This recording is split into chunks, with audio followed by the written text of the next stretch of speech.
July 21st, 1944. Guam, Western Pacific.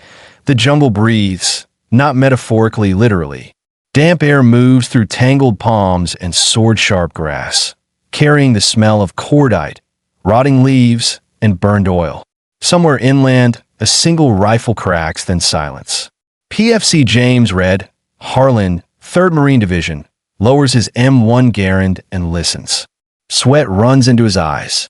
He wipes it away with a mud-stained sleeve and scans the tree line again. The fighting on Guam has been going on for hours, but moments like this feel longer than the whole morning. The Japanese defenders don't always charge. Sometimes they wait. Sometimes they disappear. Movement, someone whispers. Red tightens his grip. A figure stumbles out of the brush. Not charging, not screaming, not firing. Just stumbling. A Japanese soldier. Helmet gone. Uniform shredded. His rifle dangles uselessly from one hand. He looks no older than 20. Then something unthinkable happens. The man drops the rifle. The IT hits the ground with a soft, hollow sound. For a split second, no one breathes. That Red's training screams at him. It's a trick. Every Marine on Guam has heard the stories. Japanese soldiers pretending to surrender, then pulling grenades. Officers drilled it into them during the long weeks aboard ship. Do not trust to surrender. The island campaigns had already taught that lesson in blood. Don't move. Red shouts. The Japanese soldier freezes. Slowly, almost clumsily, he raises his hands. They're shaking. Not from fear of death, from exhaustion. Hunger. Shock. Corporal Eddie Morales steps forward, bayonet fixed. Jesus, Eddie mutters. He's done. The prisoner's eyes flick between them, wide and hollow. He expects a blow. A bullet. Something. Instead, Red notices something small and human. The man is crying. The Japanese army had taught its soldiers a simple truth, or so they believed. Capture was worse than death. From the first days of training, Imperial Japanese troops were warned that surrender was a disgrace to family, emperor, and nation. But fear alone was not enough. They were also taught to hate and fear the enemy. Americans, their officers said, were brutal, soft in discipline, savage in victory. If captured, soldiers were told they would be tortured, mutilated, or killed for sport. That belief followed Japanese troops across the Pacific, from Guadalcanal to Saipan, Tinian, and now Guam, which is why almost none surrendered. Until now, Red and Eddie move cautiously. Morales kicks the discarded rifle away. Red pats the prisoner down, expecting a grenade cord, a knife, anything. There's nothing. The man flinches at every touch. Easy, Red says without thinking. The prisoner doesn't understand the words, but he hears the tone. Confusion crosses his face. Lieutenant Charles Vickers, platoon commander, approaches. He's 32, from Ohio, and already looks 10 years older than he did before the landings. Is he armed? No, sir. Vickers studies the prisoner. Thin, filthy, barely standing. Get him water? Someone hesitates. Water is rationed. Every canteen matters. Vickers doesn't hesitate. Now, Red unslings his canteen and holds it out. The Japanese soldier stares at it, as if it might explode. Only when Red tips it slightly does he understand. He drinks, desperately at first, then slower, hands trembling so badly the water spills down his chin. His eyes never leave Red's face. It's not gratitude, it's disbelief. Later that afternoon, at a makeshift collection point near the beachhead, the prisoner sits under guard. The sounds of battle roll inland, distant now. Artillery, aircraft engines, the dull thud of naval guns offshore. A Navy corpsman kneels nearby, wrapping a bandage around the prisoner's bleeding calf. The Japanese soldier stiffens, expecting pain. Instead, the corpsman works carefully. Hold still, he says, as if speaking to any wounded Marine. Red watches from a few feet away. He reaches into his pocket, fingers brushing against a familiar shape, a crushed pack of Lucky Strikes. He pulls one out, taps it straight. For a moment, he hesitates. Then he crouches and holds it out. The prisoner recoils. Red pauses, then lights the cigarette himself and takes a drag. Slowly, deliberately, he offers it again. The Japanese soldier stares at the burning tip, the smoke curling upward. His brow furrows. This doesn't fit the stories. Tentatively, he takes it. His first inhale is clumsy. He coughs hard, shoulders shaking. Red waits, smiling faintly. The prisoner tries again. This time, he exhales, and something breaks inside him. Tears stream down his face. Not quiet tears. Great, shuddering sobs that leave him bent forward, cigarette trembling between his fingers. And O1 laughs. And O1 speaks. Around them, the war continues, but for this one moment, something has shifted. The enemy he was taught to fear has just shared his water, treated his wound, and given him a cigarette. And for the first time since the war began, the Japanese soldier realizes he may live. July 21st, 1944. Guam, U.S. Marine perimeter near Asen Beach. The sobbing doesn't stop quickly. The Japanese prisoner tries to choke it down, shoulders rising and falling as if he's drowning on dry land. Red stays where he is, crouched low, letting the moment pass. Around them, Marines move with the practiced rhythm of men still at war. Ammunition crates being shifted, wounded men groaning softly, a radio crackling with half-heard orders. No one tells Red to move. No one tells him to stop. Lieutenant Vickers watches from a distance, hands on his hips, helmet tilted back. He has seen this before, not often, but enough to recognize it. The breaking point. The moment when a man realizes the world he was promised isn't the one he's standing in. The prisoner finally looks up close. Red sees how young he really is. The boy's cheeks are hollow, his lips cracked. Dirt is ground into his skin so deeply it looks permanent. A faded unit patch clings to his torn tunic, but Red doesn't recognize it. The prisoner bows his head suddenly, sharply, a reflex drilled into him since childhood. Hey, Red says, startled. You don't gotta. The words don't matter. The tone does. The prisoner straightens, cigarette still burning between his fingers, and glances around nervously. Every American uniform he sees makes him tense, waiting for the blow that never comes. That a Marine private walks past and snorts. Hell of a thing, huh? Red nods. Yeah. Later, the prisoner is led toward the rear underguard. He walks carefully, like someone crossing ice he expects to crack. Every few steps, he looks back, as if checking to see whether the kindness will be revoked. His name, they will learn hours later through an interpreter, is Private First Class Kenji Nakamura, 38th Infantry Regiment. He is 19 years old. He hasn't eaten properly in days. He hasn't slept in longer, and he had fully expected to die screaming. That night, Nakamura sits behind barbed wire strung hastily between palm trunks. The POW enclosure is nothing more than a patch of cleared ground guarded by Marines with tired eyes and itchy trigger fingers. The war is still too close for comfort. Flares burst occasionally in the distance, painting the jungle in harsh white light. A mess kit is shoved into Nakamura's hands. Inside, rice, canned meat, hardtack, that he stares. Food from the enemy is dangerous, he's been told. Poisoned. A trick.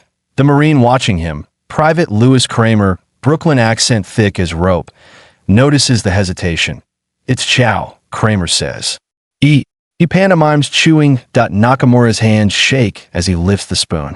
He takes a small bite, waiting for pain. Nothing happens. He eats more. Faster now. Tears drip into the mess kit. Unnoticed, Kramer looks away, uncomfortable. Across Guam that summer, scenes like this begin to repeat themselves. They are rare, but they happen. The American invasion has broken the Japanese defensive lines, but it has not broken their doctrine. Many still choose death over capture. Others, wounded and lost, collapse into American hands almost by accident. When they do, they discover something profoundly disorienting. They're not beaten, they're not tortured, they are fed. American troops are not saints. The Pacific War is vicious, personal, and soaked in rage. Marines have lost friends to night attacks, booby traps, and bonsai charges. The hatred is real. So is the fear, but doctrine matters that U.S. Forces are trained, explicitly, to handle prisoners of war according to the Geneva Convention. Intelligence officers want them alive. Commanders want order.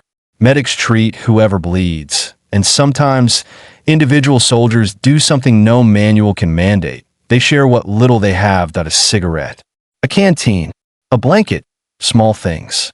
World-shattering to the man on the other side of the wire. Nakamura lies awake that night, staring at the unfamiliar stars above Guam. Somewhere beyond the wire, an American soldier laughs. The sound startles him. Laughter, he has learned, is dangerous. It precedes cruelty. But nothing happens. Instead, a Marine sits nearby, back against a crate, humming softly. Nakamura doesn't recognize the tune. It doesn't matter. For the first time since leaving Japan, he sleeps without dreaming of knives. The shock does not fade quickly. The next morning, Nakamura is questioned through an interpreter, a Nisei intelligence specialist named Sergeant Thomas Akiyama, whose Japanese is precise and formal. Nakamura struggles to look at him. The sight of a man with Japanese features in an American uniform rattles him even more than the cigarette did. Akiyama keeps his voice calm. "You are safe," he says. "No one will harm you." Nakamura nods, but his eyes say otherwise. Then Akiyama does something unexpected. He reaches into his pocket and slides a pack of cigarettes across the table. "Smoke?" Nakamura freezes. He looks from the cigarettes to Akiyama's face, searching for mockery. There is none. Slowly, he takes one, but this time, he does not cry. He bows his head. Not in fear, but in something closer to shame. Because every lesson he was taught about the enemy is unraveling, one small kindness at a time. And he knows with a terrible clarity that if his officers could see him now, alive, fed, and treated like a human being, they would call him a coward. But lying there in the dirt, breathing in cigarette smoke under a foreign sky, Nakamura realizes something else. He is still alive. And the enemy he feared most has just made that possible. July 23rd, 1944. Guam, U.S. Army intelligence tent near Aganya. The canvas walls flap softly in the humid breeze. Inside, the air smells of damp paper, sweat, and cigarette smoke. A folding table sits under a bare bulb, its light harsh and unflattering. Private First Class Kenji Nakamura sits on a crate, hands folded in his lap, posture rigid out of habit. Across from him, Sergeant Thomas Akiyama reviews a notebook filled with neatly written kanji and English shorthand. He looks up occasionally, studying Nakamura's face, not as an enemy, but as a mirror of a life that might have been his. "Tell me about your training," Akiyama says gently. Nakamura hesitates. He glances toward the tent flap, as if expecting an officer to burst in and strike him for speaking too freely. Akiyama waits. Finally, Nakamura exhales. "They told us," he searches for the right words. "They told us Americans would cut off our ears, that they would force us to dig our own graves, that they would laugh." His voice does not shake. He is stating facts, not fears. Akiyama nods slowly. He has heard this before, on Saipan, on Tinian, now here. The stories are almost identical, repeated like scripture. They said capture was worse than death, Nakamura continues. That a man who surrendered was already dead. Akiyama closes the notebook. "And what have you seen?" he asks. Nakamura looks down at his hands. They are cleaner now. Someone gave him soap the night before. "I was given water," he says quietly. "Food. A cigarette." He swallows. "A doctor treated my leg." The words sound unreal to him even as he says them. Outside the tent, Marines sit on ammo crates, smoking and cleaning weapons. The war grinds on only a few miles away, but here, behind the lines, something stranger is happening, an unlearning. Intelligence officers know the value of this moment. Japanese prisoners are rare, and their minds are battlefields of their own. Break the myths, and more might surrender. Fewer Americans will die clearing caves with grenades and flamethrowers as kindness becomes strategy. Later that afternoon, Nakamura is escorted to a larger POW enclosure. The camp is crude, barbed wire, guard towers, rough shelters, but it is orderly. There are no beatings, no screams. The guards keep their distance. Inside, Nakamura sees something that stops him cold. Other Japanese soldiers, alive, some sit quietly. Others speak in low voices. One man smokes calmly, staring out through the wire as if watching the ocean. Nakamura's breath catches. He had believed he was alone, a singular disgrace. Now he sees dozens like him, and all of them are alive. That evening, as the sun drops behind the hills of Guam, a familiar ritual unfolds along the wire. American guards light cigarettes. The glow of match heads flares briefly in the dark. One guard, Private Harold Hal Jensen, notices Nakamura watching. "You smoke?" Jensen asks, tapping his pack. Nakamura hesitates, then nods. Jensen walks closer to the wire and slides a cigarette through a gap. He lights it, shielding the flame with his hand, then holds it out. Nakamura reaches through carefully, fingers brushing Jensen's for just a second. Both men freeze. Nothing happens. Jensen steps back. "There you go."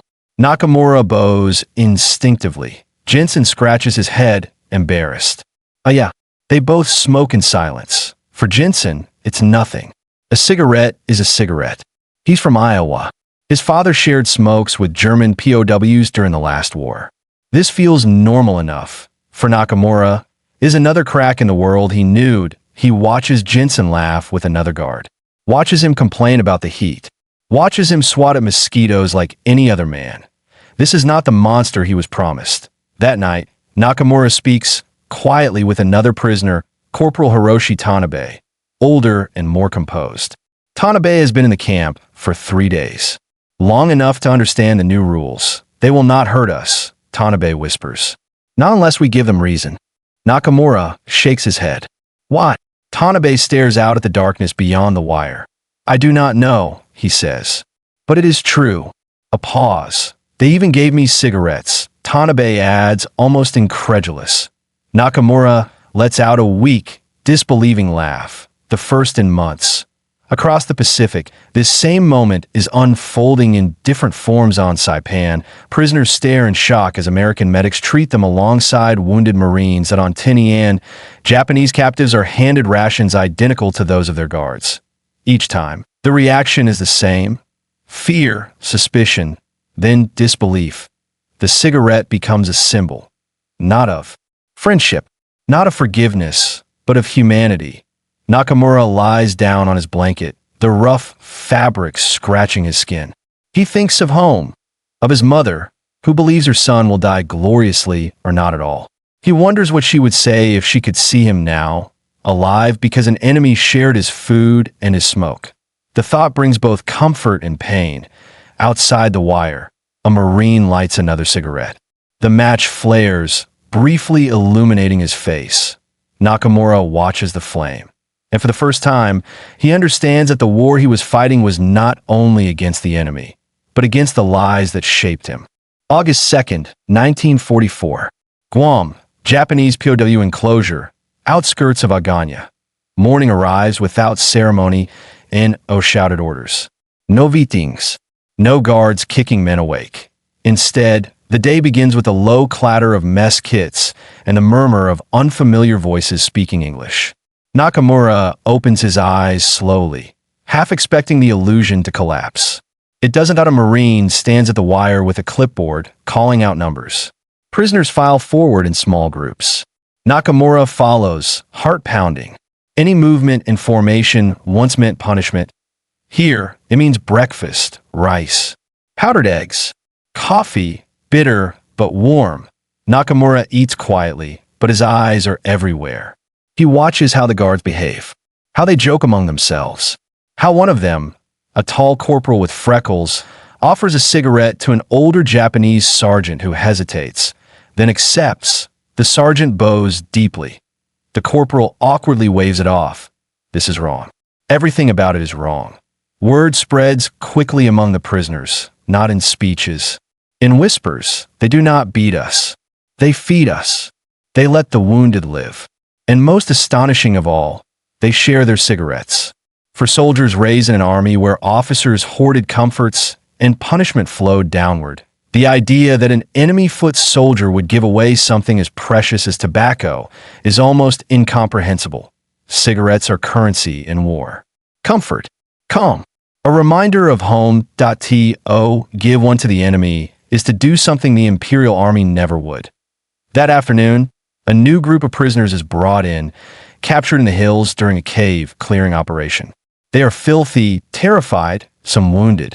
They expect the worst. Nakamura sees himself in them. One man, Private Masao Ishikawa, refuses to sit. He stands rigid, eyes wild, convinced execution is imminent. That a Marine guard, PFC Walter Brooks, sighs, "Sit down, pal." Ishikawa doesn't understand the words, but he understands the tone. Firm, not cruel. Brooks gestures again, more forcefully. Ishikawa slowly lowers himself to the ground, flinching the entire time. Brooks kneels, pulls out a cigarette, and lights it. He takes one drag, then holds it out. Ishikawa recoils as if struck. Brooks pauses, then places the cigarette on a rock between them and backs away to no tricks. No laughter, just an offering. Several prisoners watch closely. Ishikawa stares at the cigarette for a long time. Then, hands shaking, he picks it up. The ripple moves through the enclosure. Not sound, but emotion. Hope, cautious and fragile, spreads like heat. That evening, Nakamura speaks with Sergeant Akiyama again. Why do they do this? Nakamura asks. The cigarettes. The food. Akiyama considers his answer carefully. Some of it is rules, he says. Some of it is habit. And some of it, Nakamura presses. Akiyama exhales, smokes slowly. Some of it is because they're tired of killing. The words settle heavily between them. Not all Americans are kind. There are guards who look at the prisoners with cold eyes. Marines who have lost friends and can barely contain their anger. The Pacific War has burned mercy thin. But even those men follow orders to no abuse, no revenge. And slowly, the prisoners notice something else. The guard are not afraid of them. Not really. They're cautious, yes. Armed, always. But they do not hate with the intensity Nakamura was taught to expect. That realization cuts deeper than any wound. Days pass. Nakamura's leg heals. He gains weight. His hand stops shaking. He begins helping translate for new prisoners, repeating the words that once sounded impossible to him. You will not be harmed. Some believe him, some don't, until they are handed a cigarette. One night, as rain drums on the shelter roofs, Nakamura watches Jensen again, the Iowan who shared the first cigarette through the wire days ago. Jensen leans against a post, soaked, cursing the weather. On impulse, Nakamura speaks. Jensen-san, he says, using the honorific automatically. Jensen looks up, surprised. Yeah. Nakamura hesitates, then bows his head slightly. Thank you for the cigarette. Jensen blinks. He shifts uncomfortably. Sure, he says. No big deal. But Nakamura knows it is, because that small gesture has undone months of fear, years of lies, and an entire worldview built on hatred. And far to the north, another island is preparing to explode into violence. Okinawa, where the same moment will unfold again under even darker skies. April 6th, 1945. Okinawa, southern defensive lines near Kakaza Ridge. Rain turns the earth into glue, boots sink. Bodies sink. Everything sinks. Private Frank Delaney, 96th Infantry Division, braces his bar against a rock and fires short. Controlled bursts toward a ridge he can barely see through the mist. Japanese artillery answers almost immediately. The ground shudders. Shrapnel snaps through the air like angry insects. Okinawa is different. Everyone knows it. The Japanese aren't trying to hold beaches. They're bleeding the Americans inland, yard by yard, cave by cave. Civilians are everywhere. The lines blur. The killing feels endless, and surrender almost unheard of. Until late that afternoon, a shape crawls out of the mud. Delaney stops firing. The man is barely recognizable as a soldier. Uniform shredded, helmet missing, hands empty. He crawls, then collapses face first into the muck. Hold your fire, Delaney shouts. Rifle barrels track the movement, but no one shoots. The man doesn't move. They approach slowly. Sergeant William Bill Haskins kicks away a hidden grenade he's half expecting to find. There isn't one. The Japanese soldier is alive, barely. A chest wound seeps dark blood into the rain-soaked ground. His eyes flutter open as Haskins kneels beside him, but he whispers something. Haskins doesn't understand the words, but he understands the tone. Fear. The medic arrives, slides next to the wounded man, and begins working. Bandages. Morphine. The same motions he's done all day. On Americans, on anyone who's still breathing. The Japanese soldier groans softly. Haskins reaches in his pocket without thinking that a cigarette. He lights it, takes one drag, then places it gently between the wounded man's fingers. The rain threatens to snuff it out, but Haskins cups the flame, shielding it with his hands. The Japanese soldier's eyes open fully now. He stares at the cigarette, at the T. Haskins, and at the T. the medic. His lips tremble, the sound escapes him. Not a word, not a cry. Something between a sob and a breath. Later, in a temporary POW aid station behind the lines, the story repeats. The wounded soldier, Private Shigeru Matsuda, 24 years old, is laid on a stretcher. He is pale, weak, alive. An interpreter asks him questions. Matsuda answers haltingly. They told us, he whispers, voice cracking. They told us Americans would burn us. The interpreter nods. He has heard it all before. Matsuda looks around the tent, at the orderly rows of cots, at American wounded lying nearby, at a guard offering cigarettes to another prisoner. This is not what we were told. Matsuda says, and O1 argues. Okinawa becomes the proving ground. Not just for firepower, but for truth. Thousands of Japanese soldiers still fight to the death. Civilians leap from cliffs, terrified by propaganda that promises horror at American hands. But among those captured, something shifts. Word spreads, quietly, dangerously. If you surrender, some begin to whisper, they will not kill you. It is not enough to stop the slaughter, but it saves some. Delaney sees it one night while standing guard at a group of Japanese soldiers emerges from a ravine, hands raised. No tricks, no charge. Just exhausted men stepping into the open point. One of them is crying. Delaney keeps his rifle trained, heart pounding, but he doesn't fire at a corporal steps forward, cigarette already in hand. The ritual repeats itself. Cautious approach, shared smoke, disbelief written across faces that had prepared only for death. Later, Delaney writes home that he doesn't mention the worst of it. He never does. But he writes about the prisoners. Ma, they're not like we were told. Some of them are just kids, scared out of their minds. One of them cried when I gave him a cigarette. I don't think I'll ever forget that. Matsuda survives. Weeks later, still weak, he sits behind wire on Okinawa, staring at the ocean. A guard sits nearby, rolling a cigarette. The guard notices him watching. Want one? Matsuda nods at S. Smoke curls into the evening air. Matsuda thinks of his officers, of the speeches, the warnings, the certainty, and he understands with a bitter clarity how completely they lied. The enemy did not share cigarettes because they were weak.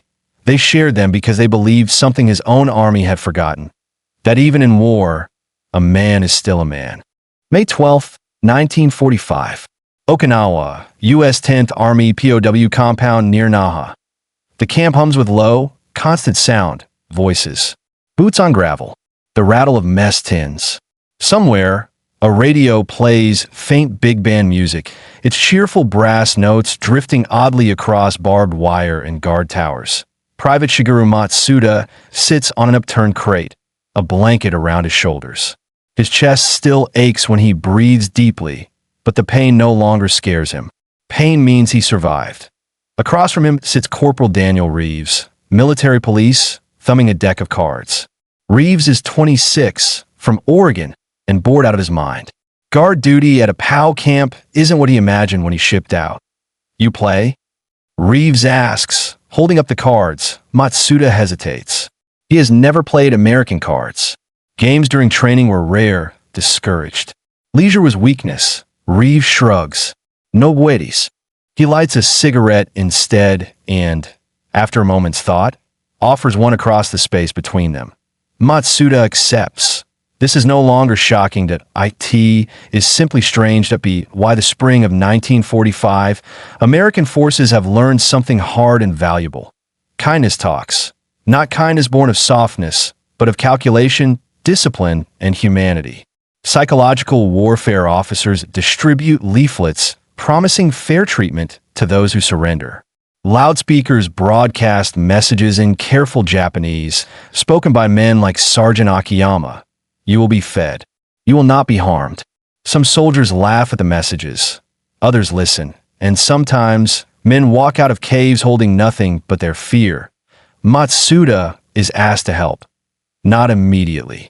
At first, the idea terrifies him. Speaking to other Japanese soldiers feels like betrayal.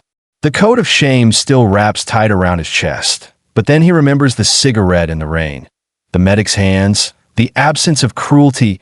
When an officer asks if he will speak into a loudspeaker. Just once, Matsuda nods. May 18th, 1945.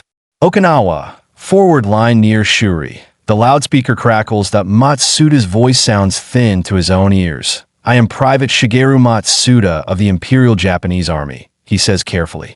I was wounded and captured. He pauses, swallowing. I was not killed. I was not harmed. Silence answers him at first.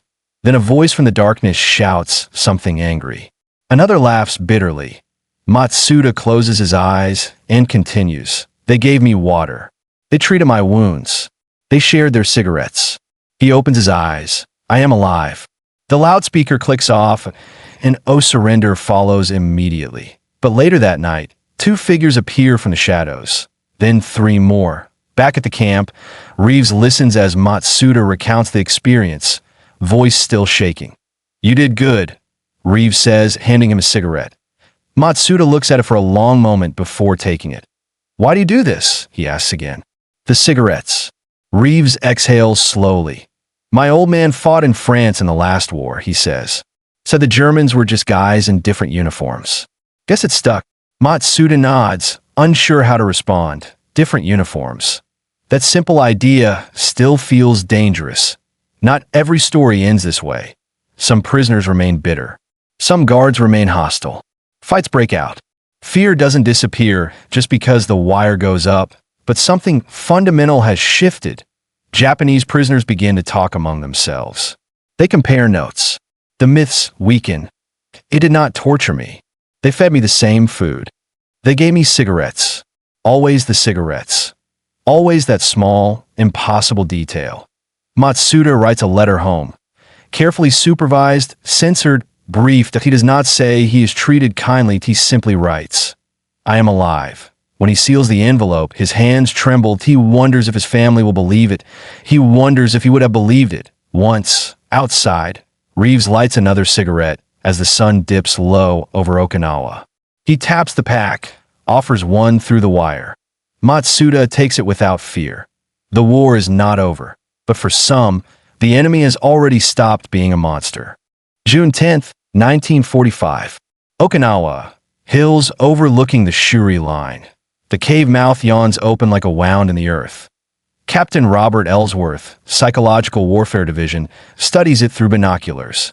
Smoke stains the rock above the entrance, evidence of recent fighting.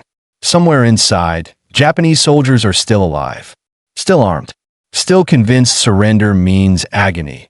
Ellsworth lowers the binoculars, set up the speaker. A team moves quickly. Wires are run. The loudspeaker crackles to life. A Nisei interpreter tests the mic, voice calm and steady. Ellsworth waits. This is the dangerous part. Not the fighting, but the waiting. Inside the cave, Sergeant Keiji Okamoto grips his rifle. He hasn't slept in days. His unit is gone. The radio is silent. Food is almost gone. When a loudspeaker speaks, his men stiffen. Lies, Okamoto thinks. Then he hears something unexpected, a Japanese voice. Not an officer's bark. Not propaganda slogans, that a soldier's voice. I was captured on this island, the voice says. I was not harmed. Okamoto's jaw tightens. They gave me food. They gave me water. They shared their cigarettes. A murmur ripples through the cave. Cigarettes. Okamoto clenches his teeth. That detail doesn't fit. Cigarettes are too human. Too ordinary. A lie would be grander. Crueler. The voice continues. I am alive. Silence follows. The loudspeaker cuts off. Hours pass. The Americans wait. Then, slowly, a shape appears at the cave mouth. Hands raised. Then another. Ellsworth exhales. Among those who surrender is Okamoto that he expects the beating to come at any moment. It doesn't.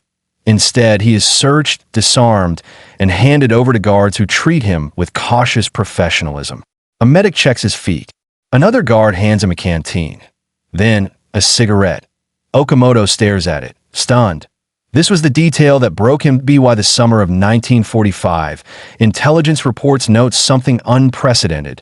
Japanese soldiers are surrendering in greater numbers on Okinawa than on any previous island campaign. Not in masses, but in ones and twos. Men at the end of hope.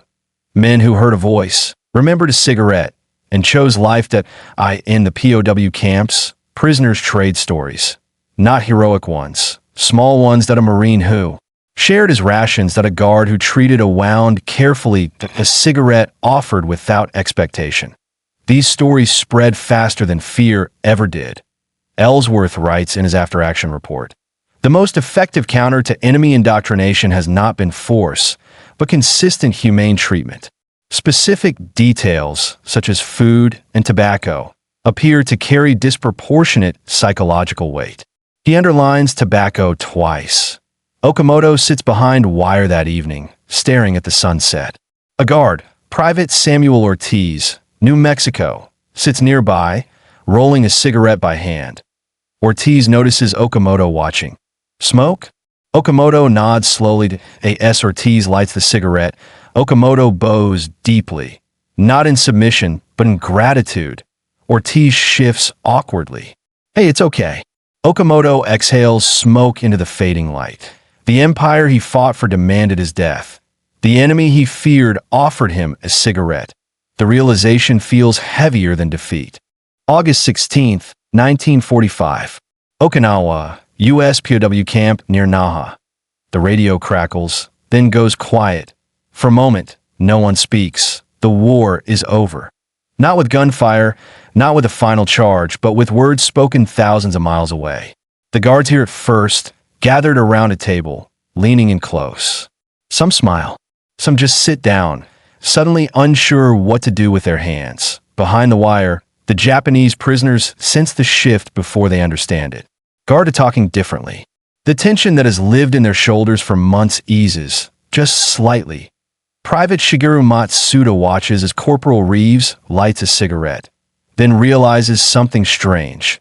Reeves offers it to him without thinking, no hesitation.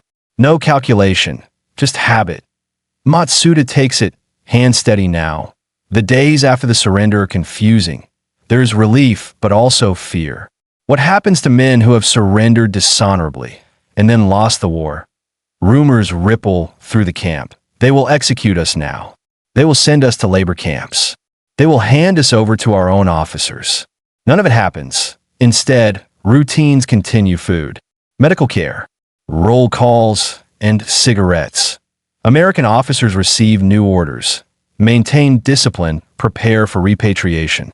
The camps are no longer temporary waypoints. They are holding spaces between war and whatever comes next. For the prisoners, this waiting is its own trial. Okamoto sits with Nakamura one evening, both men older now than when they were captured. Not in years, but in experience. "We were wrong," Okamoto says quietly. Nakamura nods. "Yes." They smoke in silence. Across the camp, an American private, barely 18, offers cigarettes to a group of prisoners while asking for help practicing Japanese phrases. The prisoners laugh softly at his accent.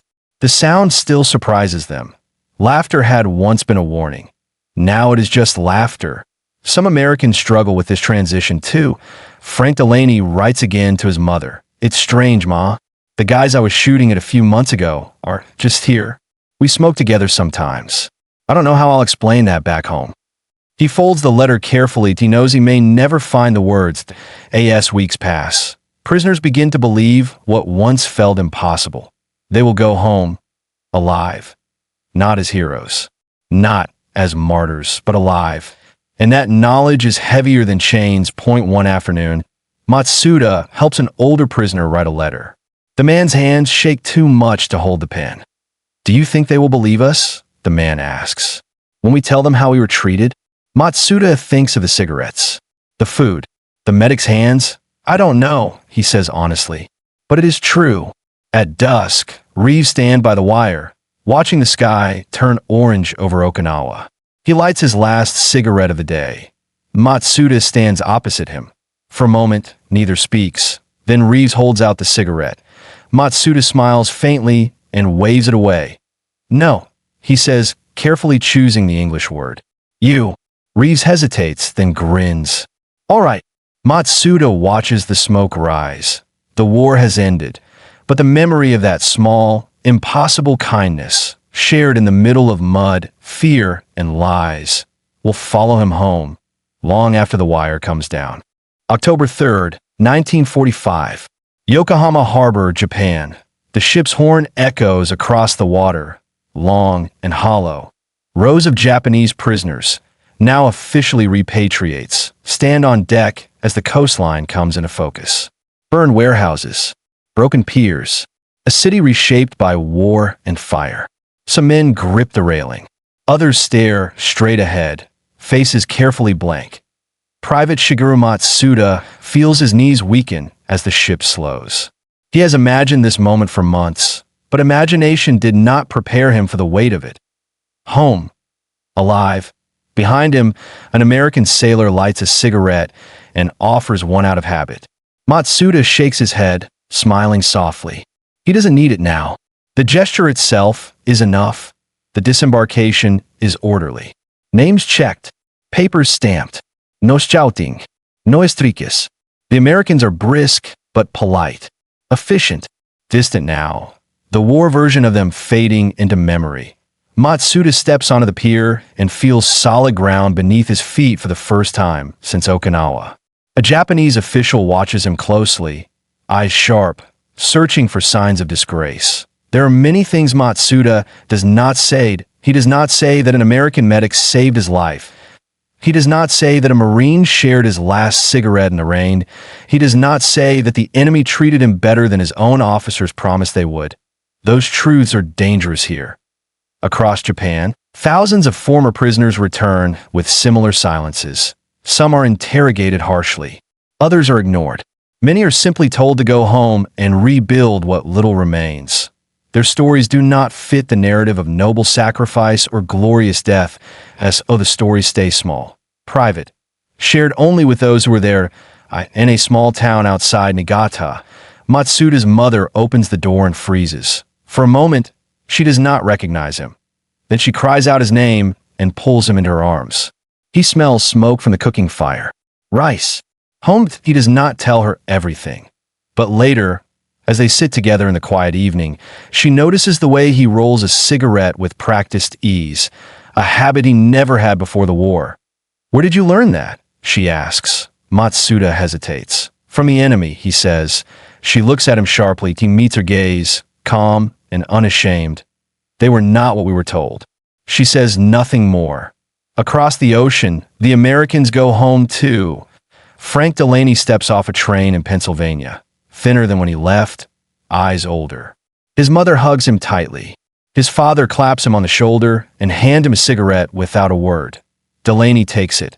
For a moment, he is back on Okinawa, rain, mud, a wounded Japanese soldier staring at the impossible kindness of a shared smoke that he exhales slowly. Years pass. The war becomes history. The stories harden into numbers, casualties, tonnage dates. The small moments are lost in footnotes, if they are recorded at all. But some memories refuse to fade. 1968. A veterans hall in Des Moines, Iowa. Hal Jensen, older now, heavier, hair gone gray, sits at a folding table, nursing a beer. Someone mentions Okinawa. Jensen smiles faintly. Yeah, he says, met a Japanese kid there once. The others lean in. What was he like? Jensen thinks of the wire. The cigarette. The tears. Just a kid, he says. Scared. Same as us. In Japan, Matsuda works as a clerk. He raises a family. He almost never speaks of the war. But when his son comes home from school one day, angry and full of slogans, Matsuda listens carefully. They say the Americans were monsters. The boy says, Matsuda reaches into a drawer and takes out an old, flattened cigarette case, dented, foreign, given to him by a guard on Okinawa on the day he was told he would live. He places it gently on the table. Not all of them. He says, history will remember the battles, the bombs, the surrender, but it will almost forget the cigarettes, the quiet, human exchanges that did not end the war, but softened its edge for those caught inside it. Men who had been taught to expect torture found mercy. Men who had been trained to hate offered comfort without thinking that a small gesture, repeated thousands of times, strong enough to crack an empire's lie. Undated. Years after the war. A memory that never settled. War memorials are built from stone and bronze. They list divisions. Dates. The names of the dead. They do not list cigarettes. They do not mark the moment a trembling hand reached through barbed wire and was met, not by a blow, but by fire cupped gently against the wind. Yet for the men who lived it, those moments weigh as much as any battle in Okinawa. Long after the camps are dismantled and the wire hauled away, the ground remembers. Farmers turn the soil and uncover rusted shell fragments. A kantang kapitulo. A bent spoon. The physical remnants of war, but the invisible remnants remain with the men who survived it. Men like Shigeru Matsuda, 1979. Yokohama. Matsuda stands at a small ceremony marking the normalization of U.S.Japan relations. He is not a diplomat. He is not important. Just a middle-aged man in a clean jacket, standing at the edge of the crowd. An American veteran is speaking through an interpreter. The man pauses, smiles faintly, and says something unexpected. I remember giving a Japanese prisoner a cigarette, he says. He cried. I didn't understand why then. I think I do now. Matsuda feels his throat tighten. For a moment, he considers stepping forward, saying I was one of them, saying you saved my life without knowing it. He doesn't. Some truths do not need to be spoken aloud. The Pacific War was one of the most brutal conflicts in human history. It devoured entire units. It erased cities. It drove civilians to cliffs and soldiers to suicidal charges. Nothing about it was gentle. And yet, within that violence, something stubborn survived, a sense, quiet, uncelebrated, that there were lines worth holding, that an enemy, once disarmed and helpless, was still a man. American training manuals did not emphasize cigarettes, but they emphasized discipline, control. The idea that civilization did not end at the shoreline. That belief traveled with the men, sometimes consciously, sometimes not. And in the hands of exhausted privates and board guards, it became something small and powerful, a shared smoke. For Japanese prisoners, that gesture carried a force no bomb could match. IT contradicted everything they'd been taught. IT exposed a lie at the heart of their indoctrination. That surrender meant annihilation, that the enemy was subhuman, that a cigarette said otherwise, that IT said, you're still here. You're still a person. The world has not ended. Historians would later note that humane treatment of prisoners on Okinawa saved American lives. That surrender increased, if only slightly. That fewer caves had to be burned out. All of that is true.